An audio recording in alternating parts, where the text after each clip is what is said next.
దినం దేవుని వాగ్దానం. ఈ ఉదయం వాగ్దానం ఎలా ఉన్నారండి? బాగున్నారా? పొద్దున్న లేచారా? మరి 5-6 వాగ్దానము ప్రార్థనలు వింటున్నారా? మీరు మీ ఆత్మీయ జీవితం, మీ కుటుంబం బలపరచడానికి ఈ వాగ్దానం.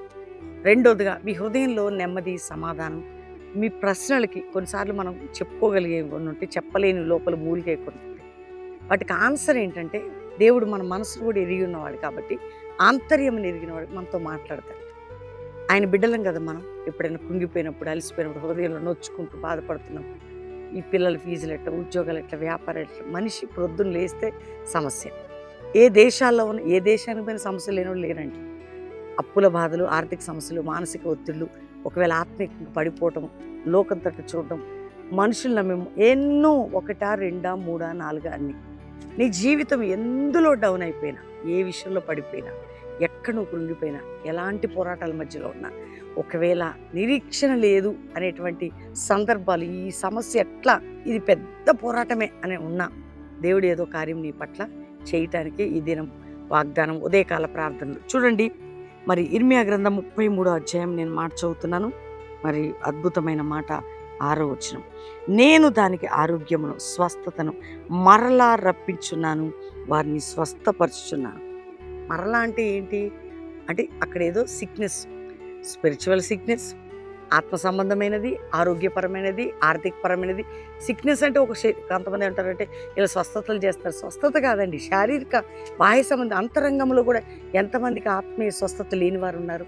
ఆత్మీయ స్వస్థత అంటే ఏంటి? మనశ్శాంతి లేదు, పాపంతో నిండుకొని మనుషులందరూ కూడా చెదిరిపోయి, జీవితం అంతా కృంగిపోయి, ఈ చెదిరిన హృదయాన్ని కట్టగలిగే, స్వస్థపరిచేది హృదయం ఎవరండి?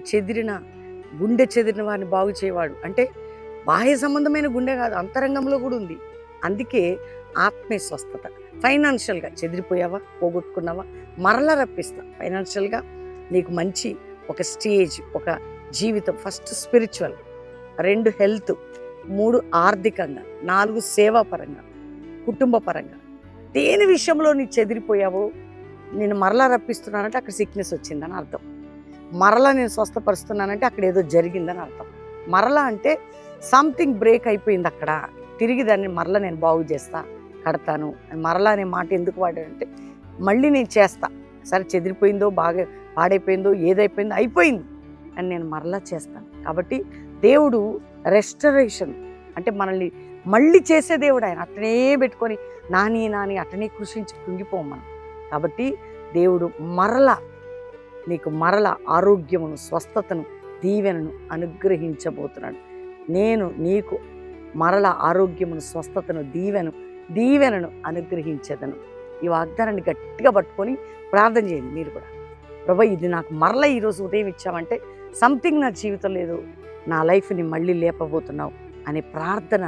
మీరు ఎప్పుడైతే వాగ్దానం నమ్ముతారో అది నెరవేర్చబడుతుంది. నేను రిసీవ్ చేసుకుంటున్నా, మీరు రిసీవ్ చేసుకోండి.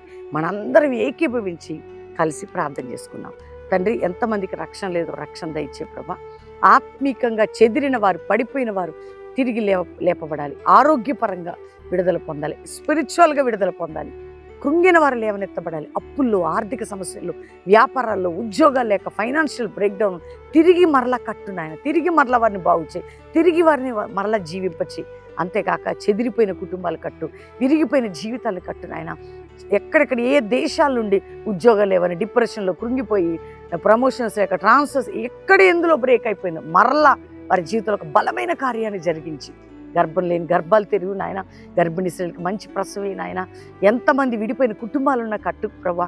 వారి యొక్క భూముల విషయంలో రెస్టరేషన్, ప్రాపర్టీ మ్యాటర్స్లో రెస్టరేషన్, అంటే తిరిగి కట్టబడే విధంగా, వారి స్వాస్యంగా పొందే విధంగా సహాయం చేయ ప్రభా.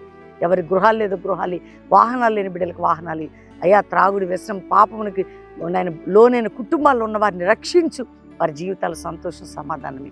ఈరోజు మ్యారేజ్ డే, బర్త్డే జరుపుకుంటున్న బిడ్డలని దీవిస్తూ వారిని మరలా ఆశీర్వదించి సంవత్సరం వర్ధల చేయమని, ఒక జాషువా జనరేషన్ అపోస్తుల మినిస్ట్రీ మా క్రైస్తవ సమాజంలో, ప్రపంచంలో మీరు రేట్ చేసే సమాధానం, సంఘాల మీద, సేవకుల మీద పరిశుద్ధాత్మ పునరుద్ధాన బలముతో మీరు నింపమని యేసు నామములో అడుగుచున్నాం తండ్రి, ఆమెన్. దేవుని బిడ్డలారా, ఈ వాగ్దానం మీకోసమే.